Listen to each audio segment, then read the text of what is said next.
ગીર સોમનાથના ગીર ગઢડાના ધોકડવા ગામે ગૌચર જમીન પરના દબાણ દૂર કરવામાં આવ્યા। 1000 વીઘાથી વધુના ગૌચર જમીન પર અનેક જગ્યા પર દબાણો હતા।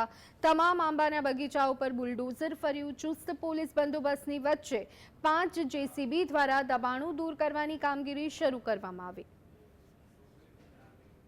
અમે 60 વર્ષના રહીએ સાહેબ અહીંયા। અત્યારે અમારા માળા વિખવા ઉભા છે તો અમને તે જેદી મત લીધા તેદી 60 વર્ષનું એમ કીધેલું કે જો અમે આ મકાન પાડીએ કે કાંઈ ગૌશાળો ઠાલો કરાવીએ તમારી માતાજીના સોગન છે। અને અત્યારે ગામ પંચાયત થઈને જો અમારા મકાન સકલીનો માળો વિખે તો સકલીને કેટલો નિહાકો લાગે। તો અત્યારે અમારા મકાન ખાલી કરે છે સાહેબ, તો અમારા આ પરજાને શાળાની ટાઈટ છે।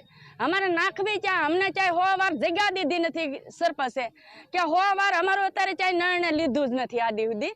તો અત્યારે અમને બધું તેડાવીને અમારું બધું પાડે તો અમારા સાહેબ ઉસાળા નાખવાના ક્યાં? અમારી માંગણી સાહેબ એક કહેવાનું છે કે અમારા નાના માણસો છે, આ બધું જાજી પબ્લિક છે।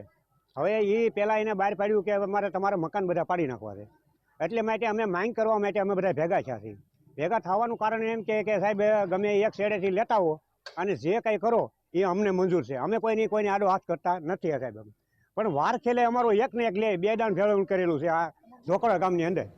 પછી એમાં અમારો જ પાટો લીધો। અમે જ્યાં ઝૂંપડી વાળીને રહીએ છીએ ત્યાં